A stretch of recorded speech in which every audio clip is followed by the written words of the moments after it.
Olá, pessoal! Vamos revisar Apocalipse 5 a 8? Pegue a sua Bíblia e venha comigo. No capítulo 5, João, que está exilado na ilha de Patmos, tem uma visão e ele está diante do trono de Deus. E agora vê um livro selado na mão direita de quem está sentado no trono. Mas quem é digno de abrir esse livro? Então João chora muito, porque ninguém pode abri-lo. Porque então surge o Cordeiro, Jesus como morto, mas vivo. Ele é o único digno de abrir o livro e revelar o plano de Deus para a história. Se o livro ficasse selado, não teria redenção. E se não tivesse redenção, Jesus teria morrido naquela cruz à toa por nós. Mas mesmo assim, ele enfrentou a crucificação e ressuscitou no terceiro dia, porque o amor dele por nós é de graça. Isso nos dá esperança. Isso nos lembra que Jesus dá sentido à vida, mesmo quando nos sentimos impotentes diante dos dilemas e sofrimentos. A crise de João é a nossa crise. Ele chorava porque via a história à deriva, mas o Cordeiro dá sentido e direção. Ele dá sentido à nossa história, o leão da tribo de Judá. Assim como diz aquela música, digno é o Cordeiro que foi morto, santo, santo ele é. João também vê 4 seres viventes ao redor do trono, cheio de olhos e proclamando santo, santo, santo. A descrição está em Apocalipse 4:8. O primeiro ser vivente é semelhante a um leão, e que na minha visão representa a realeza e poder de Jesus. Já o segundo é semelhante ao novilho, que simboliza o serviço e o sacrifício do próprio Jesus na cruz. O terceiro tem o rosto como de homem, representando a natureza humana de Jesus e a sua encarnação. O quarto é semelhante a uma águia, simbolizando Jesus e sua ascensão aos céus. Mas temos algumas outras interpretações. Um teólogo acredita que eles representam os 4 evangelhos, sendo Cristo retratado como rei, Messias. Mateus mostra Jesus como rei dos judeus, descendente de Davi. O leão é o rei dos animais, simbolizando realeza e autoridade. Já Marcos retrata Cristo como um servo e um trabalhador, sendo o novilho representado como força, serviço e sacrifício, como um animal de carga. Já no Evangelho de Lucas, Cristo é retratado como o homem perfeito, com foco na humanidade do Cristo, filho do homem, sensível, compassivo. O rosto humano simboliza a natureza humana de Jesus. Já em João, exalta a divindade de Cristo. A águia voa alto, símbolo de visão celestial, revelação e profundidade espiritual. Alguns outros teólogos acreditam que eles representam a totalidade da natureza, sendo o leão supremo entre os animais selvagens, o novilho entre os animais domésticos e o homem supremo de todas as criaturas viventes. E a águia é o rei das aves. Assim como está representado nesses versículos a seguir, mostrando que toda a criação existe para adorar a Deus. Já esse outro teólogo pensa que eles representam seres angelicais. Dá uma olhada nesses versículos. Os 4 seres viventes são querubins, anjos de uma ordem superior. Os querubins, eles guardam as coisas santas de Deus. A canção deles é canção dos anjos. E eles são descritos como leão, novilho, o homem e a águia, como fortaleza, capacidade para servir, inteligência e rapidez. Agora a gente vai focar um pouco nas características do cordeiro. Vimos que ele tem 7 chifres, assim como 7 olhos. Os 7 chifres são usados como símbolo de perfeita força ou poder, e os 7 olhos como símbolo da onisciência ou sabedoria infinita de Deus. Essa simbologia representa um símbolo da perfeição e da completude de Deus, representando a totalidade da sua obra no plano divino. Por isso, o livro nas mãos de Jesus significa algo profundo. Jesus é o único que revela e executa o plano de Deus. O livro simboliza o decreto de Deus para a nossa história, incluindo juízo, redenção e a consumação. Sem Jesus, o plano ficaria oculto e não se cumpriria. Então, ele não só revela o plano, mas garante que ele seja executado. Significa também a vitória conquistada pela cruz, porque Jesus é digno, porque foi morto e com seu sangue comprou as pessoas para Deus. A cruz não foi o fracasso, mas a coroação do Cordeiro como rei. Isso também significa a soberania absoluta de Cristo sobre a história. Porque ao tomar o livro, Jesus assume autoridade para abrir cada selo, isso é, desencadear cada etapa do plano divino. Ou seja, nada foge ao seu controle. Guerras, desastres, perseguições, tudo cumpre um propósito. E esse propósito é o plano divino sobre a nossa vida. Também podemos entender o livro nas mãos de Jesus como um julgamento e uma esperança ao mesmo tempo, porque os selos contêm juízo sobre o mundo rebelde. Mas sabemos também que eles protegem o povo selado de Deus, assim como está escrito no capítulo 7. Jesus guia a história para o juízo final e para a redenção completa. E por último, podemos entender que também é uma consolação para os crentes perseguidos. A igreja precisa saber que o Cordeiro reina mesmo em meio ao caos e que nada acontece sem o abrir dos selos por ele. Isso dá segurança e coragem para perseverar.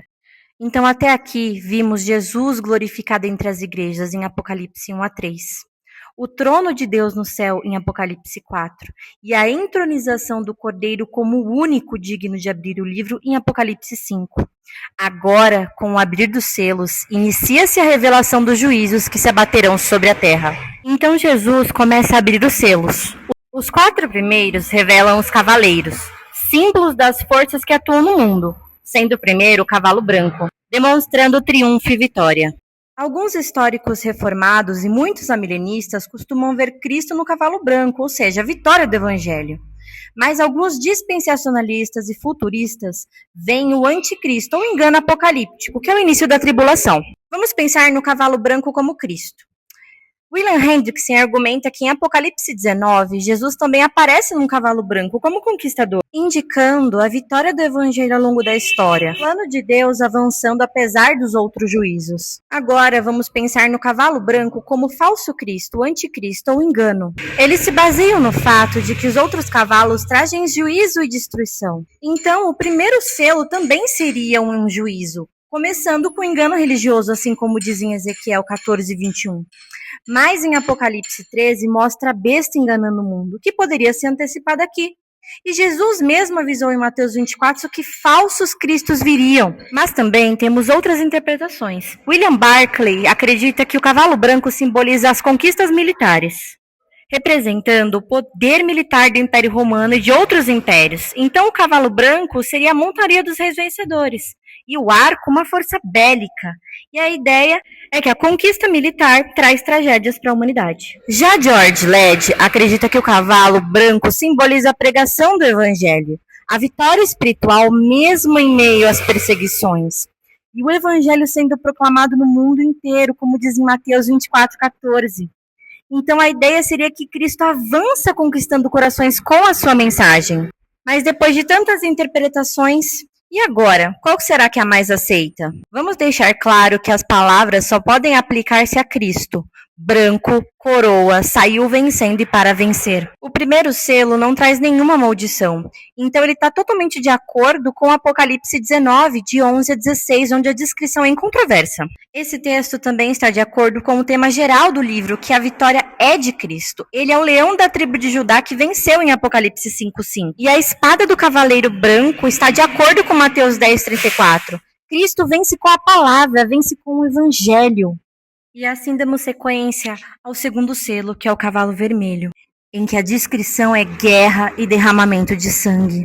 Isso nos leva ao terceiro selo, que mostra o cavalo preto, que traz a fome.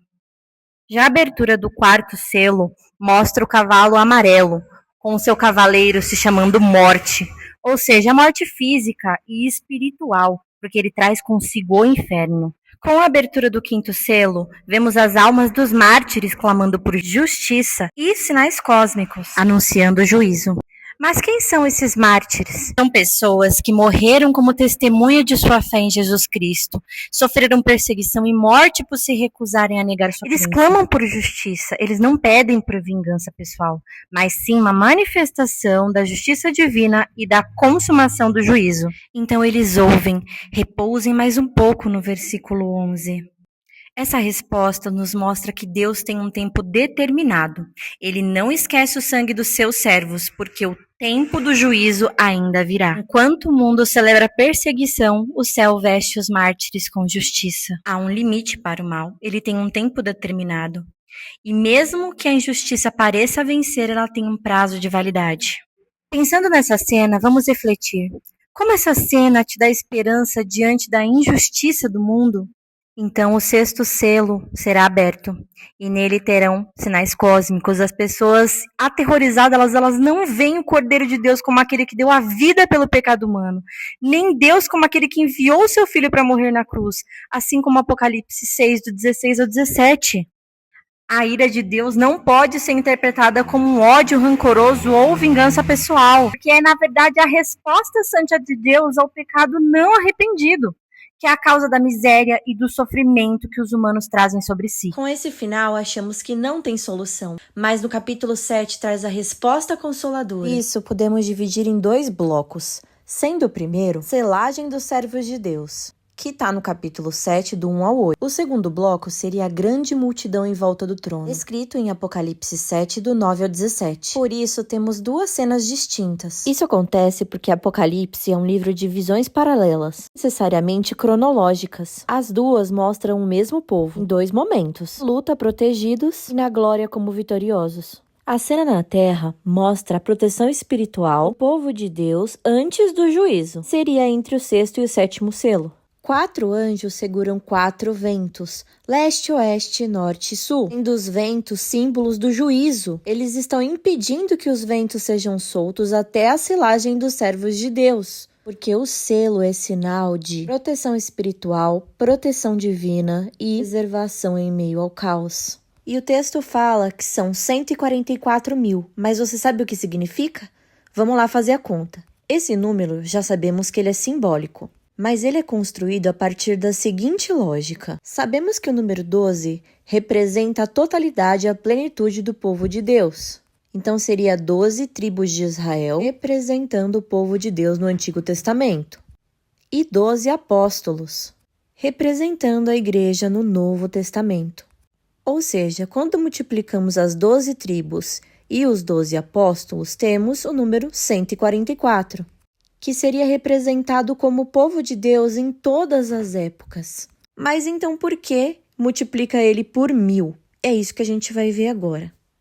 1000 é um número de grandeza e totalidade, frequentemente usado na Bíblia para indicar uma multidão incontável ou extensão completa. Dá uma olhada em Salmo 50:10 e Apocalipse 26. Logo, o 144 mil é um número completo, perfeito e total de todos os salvos de todas as eras. Ou seja, Deus não permite que o juízo atinja seus servos antes de garantir que eles estejam protegidos espiritualmente. E chegamos então à cena celestial, que seria a celebração da salvação.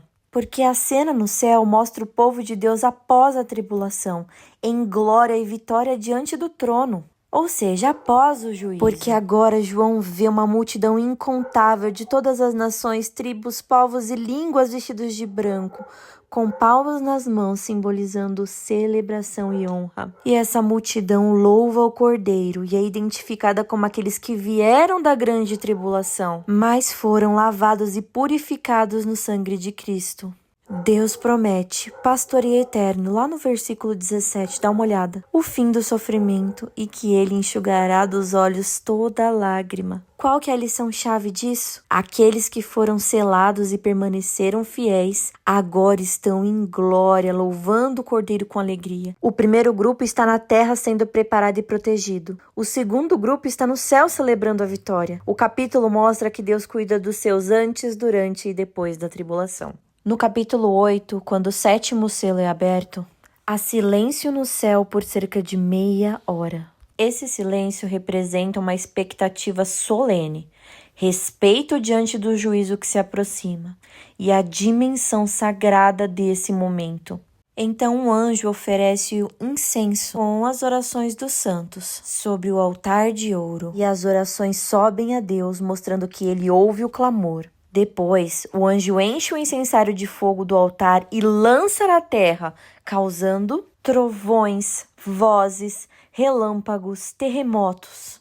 Ou seja, podemos entender que o juízo que virá é, em parte, a resposta às orações dos santos pedindo justiça. Então, só depois começam as trombetas. 7 anjos recebem 7 trombetas. As trombetas anunciam os novos juízos sobre a terra, mostrando o avanço do julgamento progressivo sobre a criação. Cada toque de trombeta desencadeando uma série de pragas que afetam a natureza e a humanidade, sendo que no capítulo 8, apenas 4 de 7 trombetas são tocadas. As trombetas têm o propósito de advertir os homens e chamá-los ao arrependimento, como em Apocalipse 9, 20. Então é tocada a primeira trombeta, lá no versículo 7, onde saraiva, granizo e fogo misturados com sangue são lançados à terra. Então, terça parte da terra, árvores e toda a relva verde são queimadas. Então a segunda trombeta é tocada no versículo 8 e 9. Algo como grande monte ardendo em fogo lançado ao mar. Então a terça parte do mar vira sangue, terça parte das criaturas marinhas morre, assim como terça parte dos navios é destruída. Partimos então para a terceira trombeta, que está nos versículos 10 e 11. Fala que grande estrela cai do céu, chamada de absinto. Em grego, absinto é o nome de uma planta muito amarga, mas na Bíblia, absinto simboliza amargura, tristeza, juízo ou castigo severo. Nesse caso, a estrela caindo do céu significa que as águas ficarão amargas, impróprias para beber, trazendo a morte. Então, a terça parte dos rios e fontes é contaminada, como as águas doces. Muitos morrem por causa das águas amargas. A quarta trombeta está no versículo 12, onde há um golpe sobre o sol, a lua e as estrelas. Então a terça parte da terra é escurecida. O dia perde parte da luz, assim como a noite. Então uma águia voa proclamando: ai, ai, ai. O que indica a águia voando no céu, podemos entender como um aviso solene e também terrível. A águia proclama um alerta de juízo mais intenso, porque os 3 ais são anúncio de calamidades que virão com as 3 últimas trombetas, a quinta, a sexta e a sétima. Então indica que o julgamento vai se agravar.